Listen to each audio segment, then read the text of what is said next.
Praise lord. మీ అందరికీ కూడా ప్రభు పేరిట శుభాలు వందనాలు తెలియపరుస్తున్నాను. దేవుడు ఉన్నతమైన కృప ద్వారా 2025 సంవత్సరాన్ని దేవుడు మనకు అనుగ్రహించాడు. 2 దినాలు గడిచిపోయినాయి. ఈ 3వ తారీఖున దేవుడు మనల్ని అందరినీ ప్రవేశపెట్టాడు.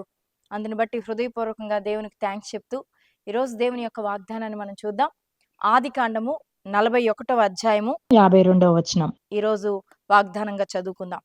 తరువాత అతడు, నాకు బాధ కలిగిన దేశమందు దేవుడు నన్ను అభివృద్ధి పొందించనని చెప్పి రెండవ వానికి ఎఫ్రాయిము అని పేరు పెట్టెను. ఇక్కడ యోసేపు చెప్తున్న మాటను చూడండి. నాకు బాధ కలిగిన దేశమందు దేవుడు నన్ను అభివృద్ధి పరచను అని చెప్తున్నాడు. నిజమే, తన జీవితంలో ఎన్ని రకాలైన ఇబ్బందులు పోరాటాలు గుండా వెళ్ళాడు, ఎంత శ్రమను అనుభవించాడు.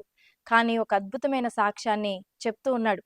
అంతకుముందు తాను అనుభవించిన ప్రతి బాధలన్నీ కూడా దేవుడు మరిచిపోయేటట్లు చేయటమే కాదు, గాని తాను అనుభవించిన ప్రతి ఇరుకు ఇబ్బందుల్లో నుంచి దేవుడు లేవనెత్తి ఒక ఉన్నతమైన స్థానాన్ని ఇచ్చి, ఒక దేశానికే రాజు తర్వాత స్థానాన్ని పొంది ఒక అభివృద్ధికరమైన స్థితిలో ఉండే విధంగా యోసేపును దేవుడు హెచ్చించాడు.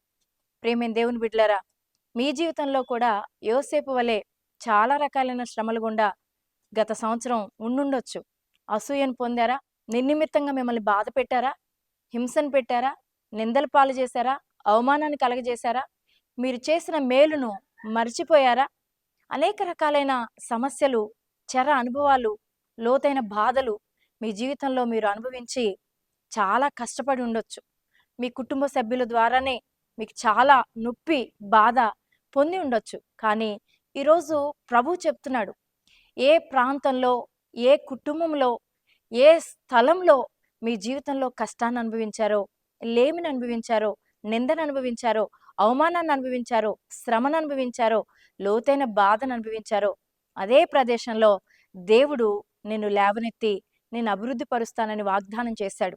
యోసేపు తన గతకాలపు బాధలన్నీ మర్చిపోనట్లు చేయటమే కాదు, అతను అభివృద్ధి పొందించినట్లుగా మీ గత కాలపు బాధలన్నీ మర్చిపోనట్లు చేయటమే కాదు, మీ జీవితంలో కూడా ఉన్నతమైన స్థితిని ఈ సంవత్సరం దేవుడు ఇస్తానని వాగ్దానం చేస్తున్నాడు. గనక గతకాలపు పరిస్థితులు బట్టి కృంగిపోక, ఈ సంవత్సరం దేవుడు నన్ను ఉన్నతంగా లేవనెత్తుతాడని నమ్మి విశ్వసించి ఈ వాగ్దానాన్ని స్వతంత్రించుకోండి.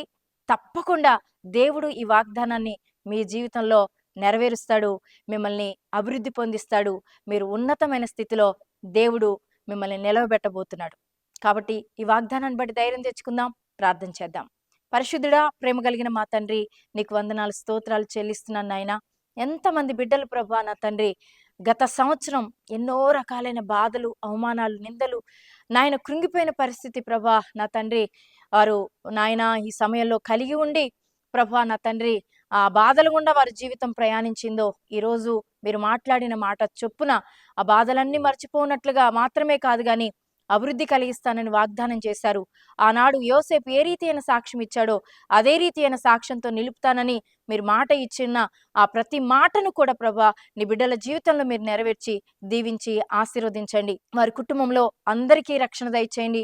శాంతి, నెమ్మది, సమాధానం, సంతోషం, ఆరోగ్యము, దీర్ఘాయుష్ను మీరు అనుగ్రహించి వారు చేసే ప్రతి పనుల్లో కూడా దీవెనలు దయచేసి వారికి ఆగిపోయిన ప్రతి కార్యాలన్నీ కూడా యేసు నామములో సఫలత ఇచ్చి విజయాలతో నింపి దీవించి ఆశీర్వదించండి. ఈరోజు ఎంతమంది పుట్టినరోజు జరుపుకుంటున్నారో నాయనా, నా తండ్రి మ్యారేజ్ డే జరుపుకుంటున్నారో వారి కుటుంబాలు యేసు నామములో దీవించబడును గాక, ఆశీర్వదించబడును గాక. నీ ఉన్నతమైన కృప ఈ సంవత్సరంలో నీ బిడ్డలకు అత్యధికంగా ఉండును గాక. యేసు నామములో ప్రార్థిస్తున్నాం తండ్రి, ఆమేన్.